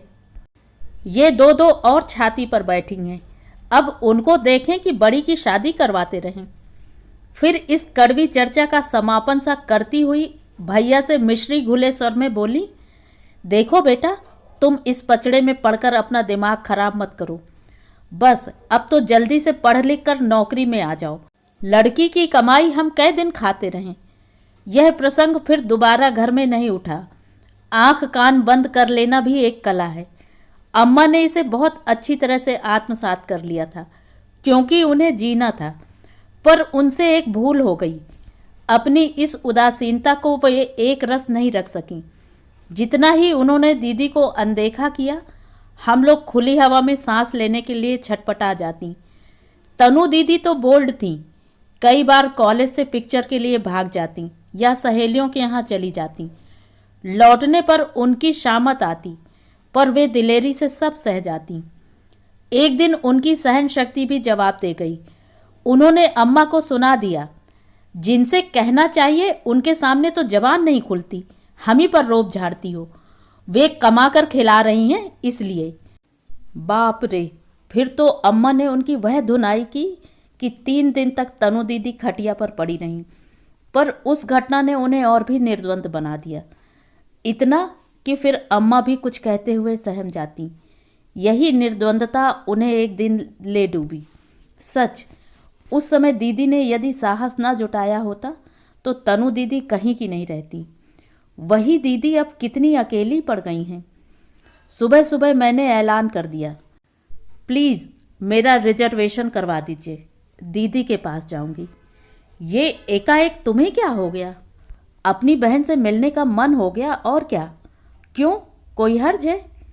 मेरे स्वर से ही ये इतने आतंकित हो गए कि फिर उन्होंने कोई प्रतिवाद नहीं किया। शाम को चुपचाप टिकट लाकर पकड़ा दिया और 2 दिन बाद मैं गाड़ी में थी। सफ़र बड़ी अजीब सी मनह स्थिति में कटा। आम लड़कियों की तरह पीहर जाने का उत्साह मुझ में कभी नहीं रहा। पीहर ही इस लायक न था। फिर भी अपने लोगों से, परिचितों से मिलने की उमंग थी। बचपन के माहौल को एक बार फिर जी लेने की इच्छा थी। दीदी को देखने की कल्पना मात्र से मैं सिहर जाती थी। पता नहीं नियति का यह दूसरा आघात उन्होंने कैसे सहा होगा। उस बार तो पूरा परिवार उनके साथ था। इस बार बेचारी निपट अकेली असहाय सी। अपना दुख कहने के लिए कोई संगी साथी भी नहीं। कभी सोचती बुलबुल को साथ लाकर मैंने अच्छा नहीं किया, पर इतनी सी बच्ची को छोड़ती भी कहाँ। हो भी सकता है कि उसकी किलकारियों से, तोतली बोली से दीदी का मन बहल जाए। अजीब सा असमंजस था। घर पहुंचने की ललक भी थी और डर भी लग रहा था। रिक्शे में बैठी तो घड़ी की ओर ध्यान गया। हाय, अभी तो सिर्फ 4 बजे थे। 1 घंटा प्रतीक्षा करनी पड़ेगी। पड़ोस की चाची को बोर करना पड़ेगा। रिक्शा रुकते ही दूर से घर दिखाई दे गया। दरवाजे पर ताला नहीं था। बड़ी राहत महसूस हुई। मैं भी कैसी पागल थी। भला ऐसी मनह स्थिति में उनका दफ्तर जाना संभव था? एक हाथ में बुलबुल और दूसरे में अटैची लेकर हाँफती हुई दरवाजे के सामने जा खड़ी हुई और दिल धक से रह गया। वहाँ तो किन्हीं कमल किशोर जी की तख्ती लटक रही थी। मुझे ज़्यादा देर सोचना नहीं पड़ा। रिक्शे की आवाज़ सुनकर चाची बाहर निकल आई थी। वे ही मुझे हाथ पकड़कर अपने घर ले गईं। घर पहुंचकर उन्होंने मुझे अंक में भर लिया और रो रो कर बलैयाँ लेने लगीं। बेचारी बुलबुल पहले तो हक्की बक्की सी यह नज़ारा देखती रही, फिर वह भी पंचम सुर में रो उठी। तब कहीं जाकर मुझे होश आया। तब तक भाभी चाय बनाकर ले आई थी। गुड़िया के लिए दूध भी आ गया था। खा पी कर थोड़ा प्रकृतिस्थ हो लेने के बाद चाची ने बताया, दीदी तो तुम्हारी बरस ऊपर हो गया कॉलोनी में रहने चली गई हैं। तुम्हें नहीं पता? अकेली पड़ गई थी बेचारी। घर में रहो तो वही वही सब याद आता है। इसी से मकान बदल लिया। घनश्याम आएगा तो तुम्हें छोड़ आएगा। बड़ी दूर की कॉलोनी है। मैं तो एक ही बार गई थी। मरा पहाड़ का पहाड़ है। तिमंजिले पर रहती है। मेरी तो सांस ही फूल गई थी चढ़ते चढ़ते। अब तो सुना है 2 बच्चे भी गोद ले लिए हैं। भाभी ने बताया तो मैं चौंक पड़ी। अरे ठीक ही किया, कल को कोई सहारा तो चाहिए। हाथ पैर क्या सब दिन ऐसे ही रहे आएंगे? चाची ने तायीद की। बच्चे क्या अनाथालय से लाई हैं? ऐसा ही कुछ होगा, नहीं तो दो दो बच्चे कौन दे देगा? आजकल तो सबके दो ही होते हैं। बहुत उत्साह वैसे भी नहीं था। अब तो यही मन होने लगा कि रात की गाड़ी से लौट जाऊं, पर नाटक तो करना ही था। घनश्याम भैया के दफ्तर से लौटते ही मैं उनके पीछे पड़ गई। भाभी कहती रह गई कि खाना खाकर जाओ, पर मैंने भैया को ढंग से चाय भी न पीने दी। शहर के बाहर पल्लवित नई कॉलोनियाँ और उनमें उगते तिमंचले मकानों का जंगल। स्कूटर की पिछली सीट पर बैठे बैठे मैं उन सब के नाम पढ़ती जा रही थी। मुझे पता ही न चला कब स्कूटर एक क्रीम कलर की बिल्डिंग के आगे आकर खड़ा हो गया। भारी मन से मैं सीढ़ियाँ चढ़ने लगी। भैया ने बुलबुल और अटैची दोनों को उठा रखा था, फिर भी मेरे पाँव मन मन भर के हो रहे थे। बड़ी मुश्किलों से यह हवाई सफ़र तय हुआ और हम दीदी के फ्लैट के सामने खड़े थे। पीतल की तख्ती पर काले अक्षरों में नाम चमक रहा था, श्रीमती मनीषा वार्ष्णेय। यह नाम इतना अनजाना लग रहा था कि घनश्याम भैया साथ न होते तो मुझे विश्वास ही न होता कि यह दीदी का नाम है। उस घर में दीदी के नाम की तख्ती लगी ही कब? वह तो बाबूजी का घर था। भैया ने घंटी दबाते हुए बताया, मकान तो बहुत दूर है, पर इतनी कम कीमत में इतना अच्छा फ्लैट शहर में मिलना मुश्किल था। तब पहली बार मुझे पता चला कि मकान दीदी का अपना है। अपना मकान, अपने बच्चे। चलो देर से ही सही, दीदी जीवन में सेटल तो हो रही हैं। दरवाज़ा खोला 10-11 साल की एक शर्मीली नाजुक सी लड़की ने। भैया ने कहा, जाकर बताओ कि अन्नू आई है। लेकिन उसकी बात पूरी होने से पहले ही दीदी पल्लू से हाथ पोंछती हुई निकल आईं। आते ही बरबस मुझसे ऐसे लिपट गईं कि मेरी रुलाई फूट पड़ी। फिर भैया की गोद से बुलबुल को झपट कर ऐसा घनघोर प्यार दुलार किया कि बेचारी का दम घुटने लगा। 5-7 मिनट बाद वह थोड़ा संभली और हमसे बैठने का संकेत करती हुई बोली, चलो अच्छा हुआ, अन्नू के बहाने आज घनश्याम भी पकड़ा गया, नहीं तो वह इधर का रुख ही नहीं करता। आता तो रहता हूँ दीदी, पर अब तुमने घर ही इतनी दूर ले लिया है कि क्या कहें। बड़ी माँ, बर्फ तो नहीं मिली? कहता हुआ 8-10 साल का एक गोल मटोल बालक घर में प्रविष्ट हुआ और हमें देखकर सहम गया। नहीं मिली तो कोई बात नहीं, अपन चाय बना लेते हैं। अजय, ये अन्नू मौसी हैं, मैं कभी कभी बताया करती हूँ ना। दीदी, ये लोग अशोक के बच्चे हैं। अशोक मेरा देवर, याद तो होगा। अशोक जी आजकल कहाँ हैं? अपना विस्मय छिपाते हुए मैंने औपचारिकता बरती। 2 साल के लिए नाइजीरिया गया है, वीणा भी साथ गई है।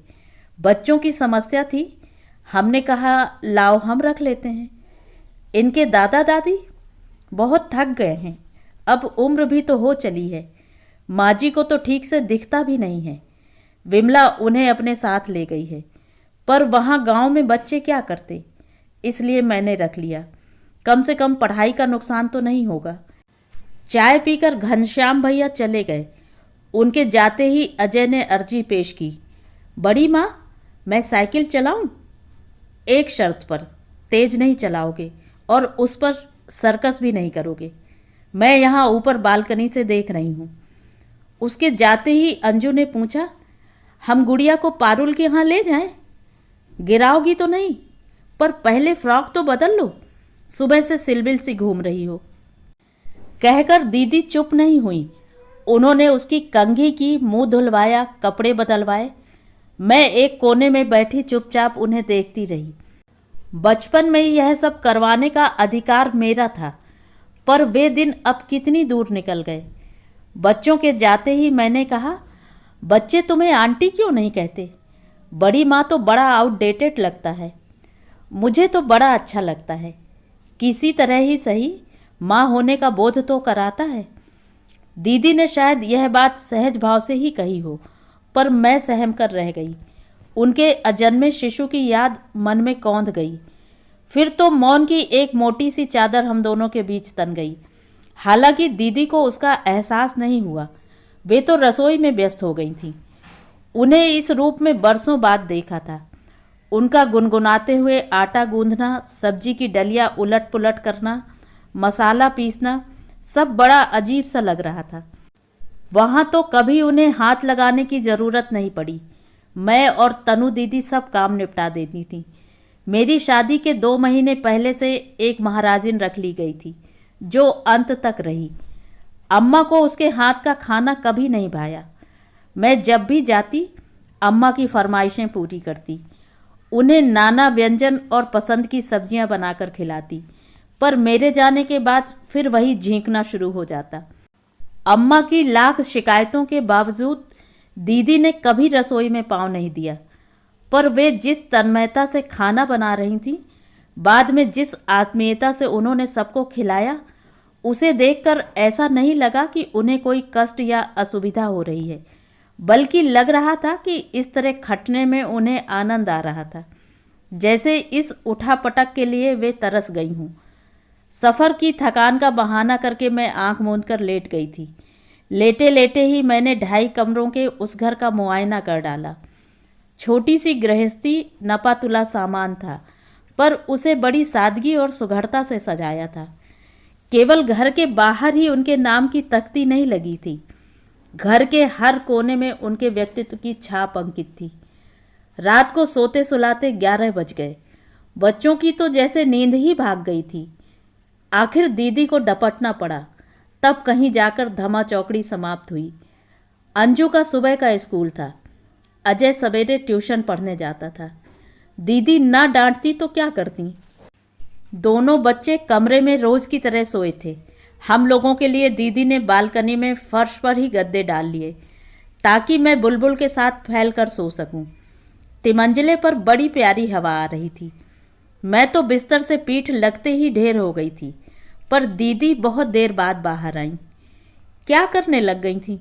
मैंने शिकायती लहजे में कहा। अरे कुछ मत पूछो, आज कार्यक्रम जरा उलट पुलट हो गया ना, इसलिए। नहीं तो अपना काम मैं शाम को ही निपटा डालती हूँ, सुबह मुझे ही भुगतना पड़ता है। अब कौन सा काम रह गया था? यही इन लोगों के कपड़े निकाल कर रखना, जूते मोजे ढूंढ कर रखना, लंच बॉक्स धोना, बस्ते ठीक करना। कोई एक काम है? सुबह ऐसी हाय तौबा मचती है कि बस खाना बनाना मुश्किल हो जाता है। अजय को खांसी की दवाई भी देनी थी। दूध तो रह ही गया आज। अरे हाँ, गुड़िया का दूध ले आऊं? नहीं, वह रात में नहीं पीती। मैंने कहा। अब तुम लेटो भी, कि और कुछ याद आ गया? नहीं, कुछ नहीं, दीदी ने कहा और लेट गईं। मैं एकटक उन्हें देख रही थी। क्या देख रही है? देख नहीं रही, सोच रही हूँ। क्या? यही कि अशोक की बहू ने तुम पर विश्वास किया था तो ठीक ही किया था। अनु, वे शांत स्वर में बोली, विश्वास कोई एक दिन में तो नहीं पैदा हो जाता। यही तो सोच रही हूँ। तुम्हें ठीक से जानने समझने का अवसर उन लोगों को कब और कैसे मिला, वह एक लंबी कहानी है। तो सुनाओ ना, मैंने बच्चों की तरह मचल कर कहा। कुछ देर चुप रहने के बाद दीदी ने कहना प्रारंभ किया। बहुत पुरानी बात है अनु। भैया तब शायद रायपुर में पढ़ता था। छुट्टियों में आया तो ब्लेजर के लिए जिद पकड़ गया। उसे लेकर एक दिन हल्दीप ड्रेसिंग हॉल जाना ही पड़ा। बाप रे, वह तो बहुत बड़ी दुकान है, भीतर जाते ही डर लगता है। मैंने आश्चर्य से कहा। डर तो लगता ही था, पर क्या करती, भैया की जिद थी। वैसे भी मुझे पुरुषों के कपड़ों की परख नहीं थी। मैं तो केवल पर्स साथ लेकर गई थी। कपिल जब तक कपड़ा देख रहा था, मैं उस सजी धजी दुकान को, उसके फैशनेबल खरीदारों को देखती रही कि अचानक मेरी नज़र अशोक पर पड़ी। अशोक? हाँ, उन अनगिनत काउंटर्स में से एक पर खड़ा वह ग्राहक को कपड़ा दिखा रहा था। मुझ पर नज़र पड़ते ही उसका मुंह शर्म से लाल हो गया। उसकी वह मानसिक यंत्रणा मुझसे न झेली गई और मैं बाहर निकल आई। उस दिन फिर कपड़ा खरीदना न हो सका। भैया लाख भुनभुनाता रहा, पर दोबारा किसी दुकान में पांव देने का मेरा साहस नहीं हुआ। यंत्र चालित से मैं घर का रास्ता नापती रही। पूरे रास्ते अशोक का शर्म से झुका चेहरा मेरा पीछा करता रहा। उस रात मैं सो नहीं सकी। शादी वाले वे सुनहरे दिन याद आते रहे। वह राम लक्ष्मण की जोड़ी आंखों में घूमती रही। अशोक के कितने कितने रूप स्मृति की खिड़कियों से झांकते रहे। दिन भर मेरे आगे पीछे डोलने वाला अशोक, भैया तक मेरी फरमाइशें पहुंचाने वाला अशोक, पापा से मेरी सिफारिश करने वाला अशोक, मेरा पक्ष लेकर अपनी माँ से भिड़ जाने वाला अशोक, और दुख की उन घड़ियों में छाया की तरह साथ रहने वाला अशोक। भाभी नहीं थी मैं, जैसे उसकी संपूर्ण दुनिया थी। दोनों भाइयों में अद्भुत प्यार था। वे अक्सर कहते कि मैं तो परिस्थितियों के कारण नहीं पढ़ पाया, पर अशोक को जरूर पढ़ाऊंगा, इसे डॉक्टर, इंजीनियर या आईएएस बनाऊंगा। अब वे नहीं रहे तो उनका वही लाडला भाई दुकान पर कपड़ा फाड़ रहा है और उन्हीं की पेंशन के सहारे, उनके बीमे की रकम के सहारे मेरा भाई डॉक्टरी पढ़ रहा है। ग्लानि से भर उठी मैं। सुबह जागी तो एक निश्चय के साथ। दूसरे दिन मैं फिर उस दुकान में गई, पर इस बार अकेले। अशोक को मैंने बाहर बुलवाया और कहा, कल से अगर इस दुकान पर नजर आए तो अच्छा नहीं होगा। वह हक्का बक्का होकर मेरा मुंह ताकने लगा। सब कुछ इतना अप्रत्याशित था कि उससे कुछ जवाब ही देते न बना। मैं स्वयं अपने सख्त लहजे पर चकित थी। दरअसल मुझे अपने आप से कोफ्त हो रही थी और गुस्सा मैं उस पर उतार रही थी। मुझे नॉर्मल होने में कुछ क्षण लगे। भीगे हुए स्वर में मैंने कहा, पढ़ना लिखना छोड़कर यहाँ क्या कर रहे हो भैया? इस समय तो तुम्हें कॉलेज में होना था। कॉलेज जाने के लिए पैसे लगते हैं, आपको शायद मालूम होगा। इस बार उसका स्वर रूखा था।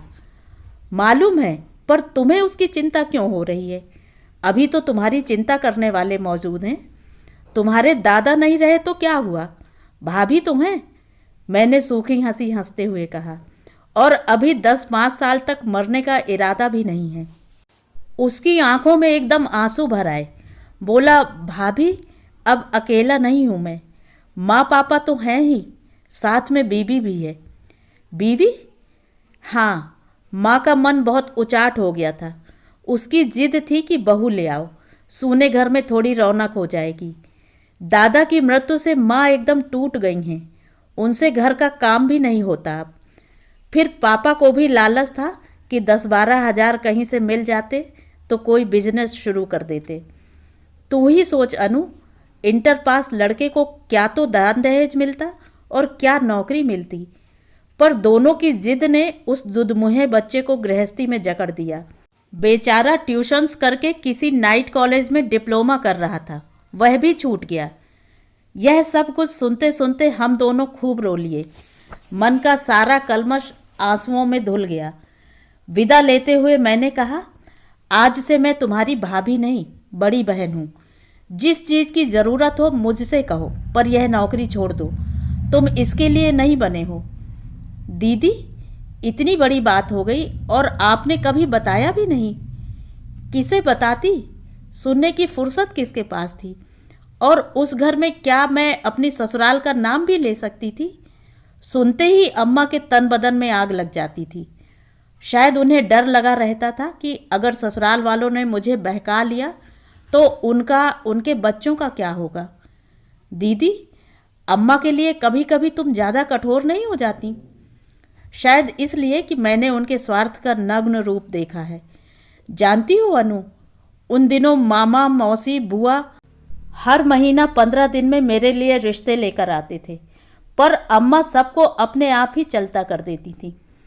कह देती थी कि वह तो जोगन बनी बैठी है, शादी के नाम से ही बिदकती है, उससे बात करो तो काटने दौड़ती है।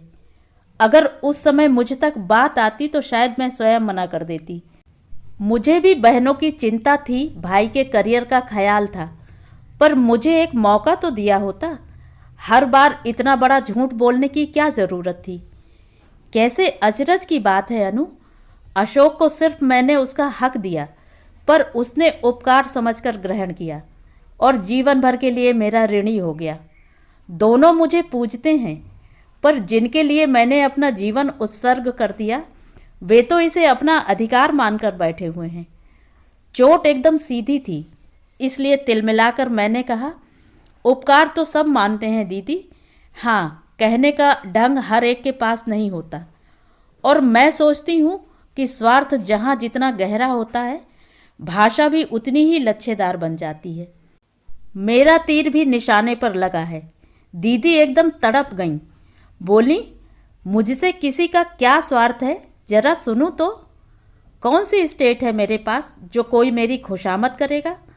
ले देकर यही 2 कमरे हैं, कहो तो तुम्हारी बिटिया के नाम कर दूं। छोड़ जाओ इसे मेरे पास। दीदी अपनी बात पूरी कर भी न पाई थी कि मैंने अनायास ही बगल में सोई बुलबुल को जोरों से भींच लिया। मेरी इस बचकानी हरकत पर दीदी को हंसी आ गई। बोली, अपना बच्चा दूसरों को सौंपना इतना आसान नहीं है देवी जी, उसके लिए बहुत बड़ा कलेजा चाहिए। अब बच्ची को तो छोड़, उसका दम घुट रहा है, कोई नहीं छीनेगा उसे, इत्मीनान रखो। झेप कर मैंने अपनी पकड़ ढीली कर दी।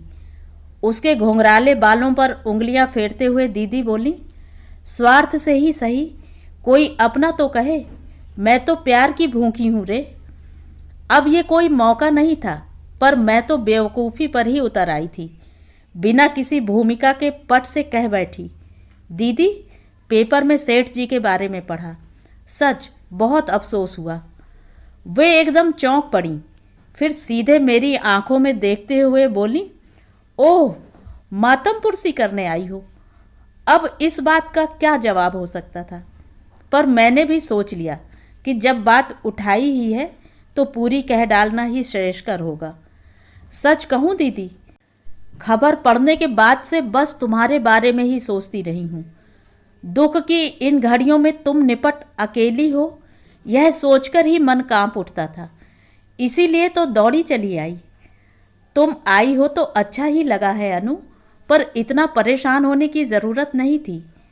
देख तो लिया कि मैं निपट अकेली नहीं हूँ, और ये अकेलापन क्या आज का है, अब तो इसकी आदत सी हो गई है। अपमान से मेरे आंसू निकल आए। शाम से जैसे कोई लगातार मुझे छल रहा है। मैं तो मूर्तिवत सांत्वना बनकर दौड़ी आई थी। अपना घर बार छोड़कर अपने पति परमेश्वर को रुष्ट करके आई थी, और यहाँ आकर पता चला कि मुझे इस तरह परेशान होने की ज़रूरत नहीं थी। कैसा ज़बरदस्त मोह भंग था। गुस्से में आकर मैंने पीठ फेर ली। अनु, मैंने कोई जवाब नहीं दिया। एक बात सुनोगी? मैं चुप रही। अनु, 2 एकाकी नक्षत्र अंतरिक्ष में भटक रहे थे। संयोग था कि आपस में टकरा गए। एक गूंज सी हुई जो होनी थी, कुछ स्फुलिंग बिखरे जो स्वाभाविक था। बस इतना ही था, इससे ज़्यादा हम दोनों के बीच कभी कुछ नहीं था। मैं एकदम पलटकर उठ बैठी। मैं देखना चाह रही थी कि यह बात कहते हुए दीदी का चेहरा कैसा लग रहा है, पर नहीं देख पाई। इस बार उन्होंने पीठ फेर ली थी और नाइट लैंप का मध्यम प्रकाश उन तक पहुंच नहीं पा रहा था। तो ये थी कहानी। कहानी आपको कैसी लगी कमेंट करके ज़रूर बताएं।